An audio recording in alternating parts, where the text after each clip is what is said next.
ভারত স্থলপথে বাংলাদেশ থেকে তৈরি পোশাক সহ বিভিন্ন পণ্যের আমদানির উপর বিধিনিষেধ আরোপ করায় ঝিমিয়ে পড়েছে স্থলবন্দরের কার্যক্রম।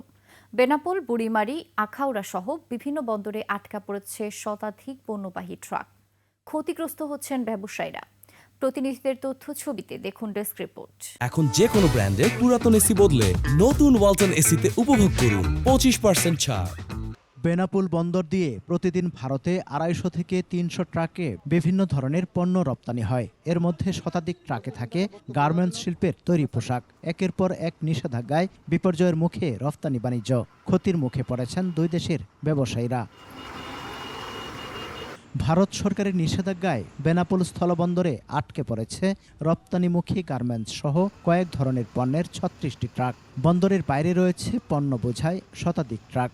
আমরা মনে করি যে দ্রুত এর সমাধান হোক এবং দুই দেশের ভিতরে সম্পর্ক ভালো হোক, আবারও স্থলপথে ব্যবসা চালু হোক। কুড়িগ্রামের বুড়িমারি বন্দর দিয়ে ভারতের চ্যাংরাবান্ধা স্থলবন্দরের মাধ্যমে সেদেশে ফলের স্বাদযুক্ত কার্বনেট পানীয়, স্ন্যাক্স, চিপস ও মিষ্টান্ন, বর্জ্য তুলা, সুতা এবং কিছু প্লাস্টিক, পিভিসি জাতীয় পণ্য রপ্তানি করা হতো। নিষেধাজ্ঞায় বুড়িমারিতেও আটকা পড়েছে 20টি ট্রাক।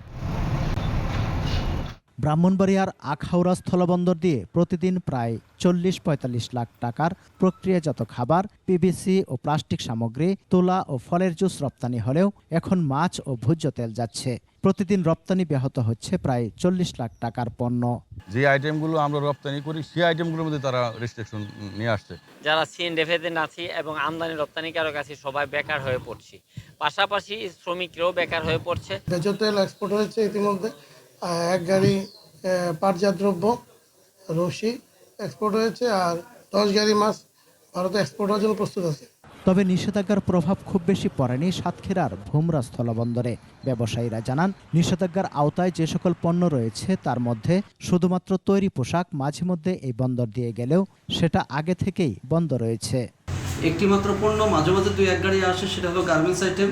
এছাড়া অন্য যে 5টি পণ্য সে পণ্য ভুমরা দিয়ে আসে না, সেখানের জন্য এর প্রভাব ভুমরা বন্দরের উপর পড়েনি। নিষেধাজ্ঞার আওতায় থাকা পণ্য রপ্তানি না হওয়ায় পঞ্চগড়ের বাংলাবান্ধা ও দিনাজপুরের হিলি স্থলবন্দরেও এর তেমন প্রভাব নেই।